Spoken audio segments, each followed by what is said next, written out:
إن الحمد لله نحمده ونستعينه ونستغفره ونعوذ بالله من شرور أنفسنا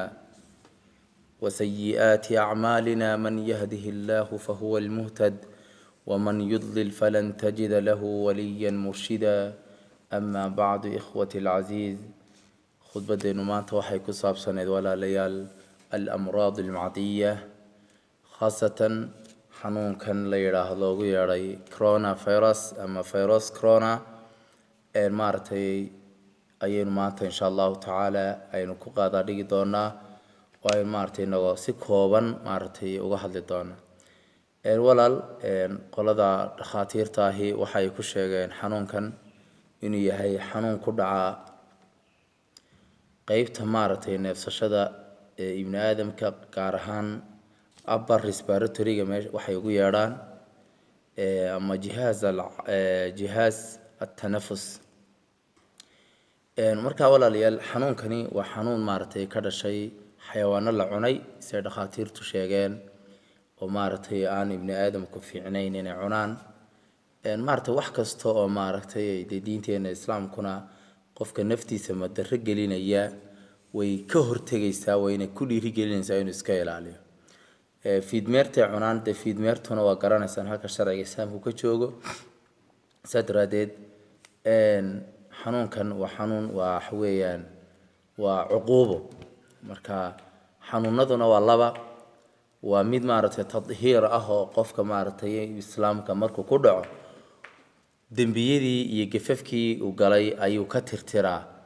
midna waa cuquuba min allah, oo maaragtay dadka isla qoqooqay ee kibray ee dunida maaragtay korkeeda wax ismooday ayuu allah subxaanahu wa tacaala ku jebiyaa, oo maaragtay isagoo maaragtay xanuunkaasi caalamka gaari kara, meel ciduu doono ku dhici kara. marka walaalayaal, waxaynu ilaahay inooma keeno, waxaynu maaragtay isku baraarujinaynaa inaynu maaragtay wixii diinteena islaamku awalan ina fartay inaynu qaadano, oo maaragtay ilaahay subxaanahu wa tacaala waa kii aayadda qur-aanka ku lahaa walaa taqtuluu anfusakum ina allaha kaana bikum raxiima.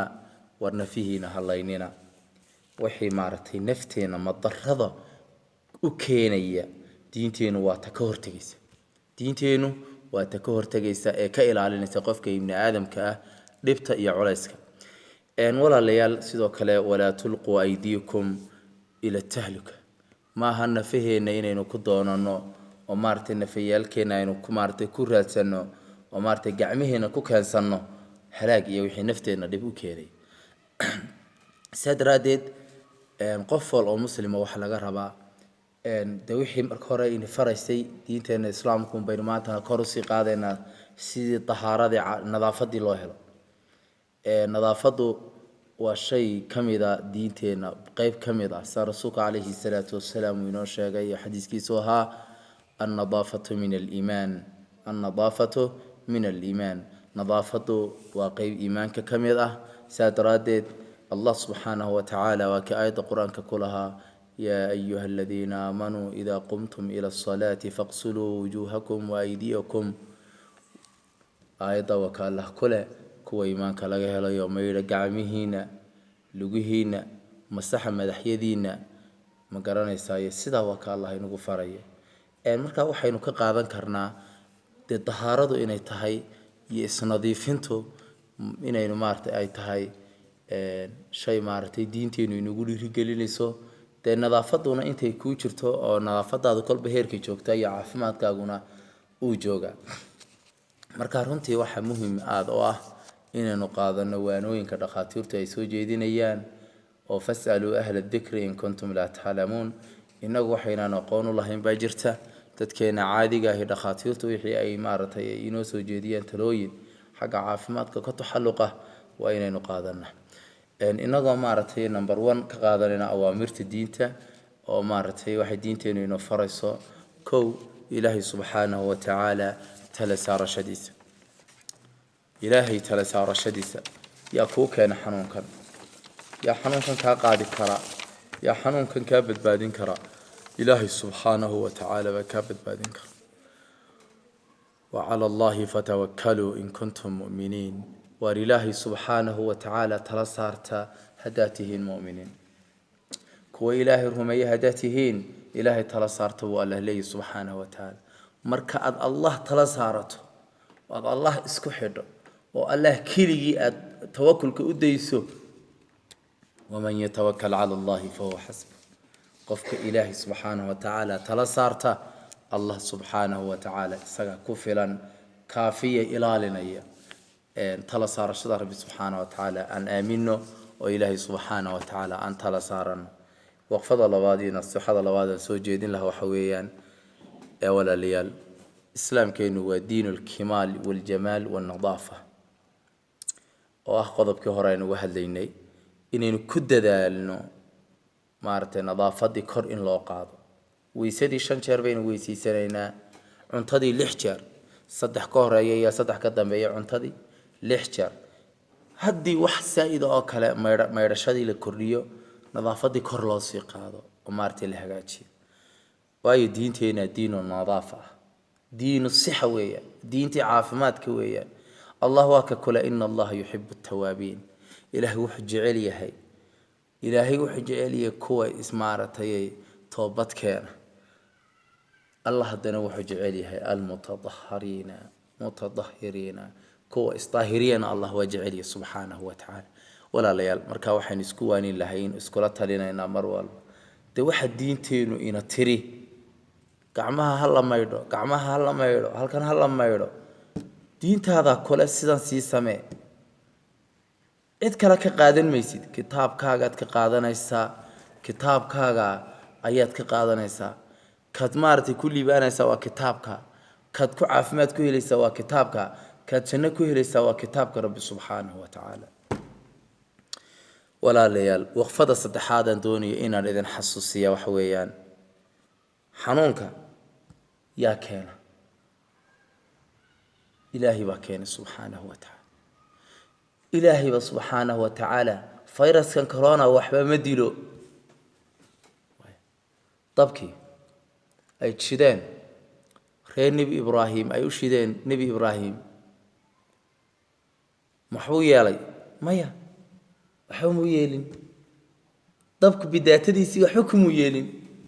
وي إله بكساري وحي وحيالي لها يا نار كوني بردا وسلام على إبراهيم فيرس كنا داتدي سوى حكو يلي مايو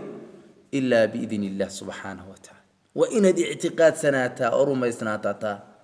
أدمر والبمسكح ذا كوهيسا وارحنون كان أذكو مدعي كارو إلا بإذن الله سيدو كلو إنا أكسنانا الدنيا داني إنا تهي قف كستو الدنيا الصومرة وحوجها يا حنون وحوجها يا عافمات وحوجها يا فرحات يا رين يا برارة وحوجها يا دب عليس يا مروج يا أوهن الدنيا دار التعب يا ولا ليال حنونك وحبا بداتدي سكو يلي مايو إلا بإذن الله كوحن مروال بيسكوانيننا عقيدتين إني أحاط إلهي سبحانه وتعالى إنانو لأنتي أنا خفص عنيني إلهي سبحانه وتعالى أوديه سإنو حنونك وحكو يالو حنون نفع أنتي سعيد وحيالي كرايني أنو جرين قضبك عن دوني نكسو قبا يومان تاخد بدينا وحويان ولا ليال diinteenu waxay inagu boorinaysaa fayadhowrka bulshada in la ilaaliyo khaasatan مثلا xanuun baa ku asiibay ama kanimka coronavirus kana sheegay ha noqdo ama xanuun kala ha ahaado kuwa maaratay mucaddada ama muntashirka faafa communicable diseases ka ay ku yiraahdaan luqadda qalaad xanuunada fida ee faafa marka walaal waxaan kugula talin lahayn xadiiska rasuulka calayhi salaatu wassalaam ee oranayay la yuridu mumarridan ala musihin war qofna yu usoo waaridin xanuunka qofna yu usoo waaridin qofayow hadduu xanuun aad ku aragto bilaa calayk haddaad xanuun isku aragto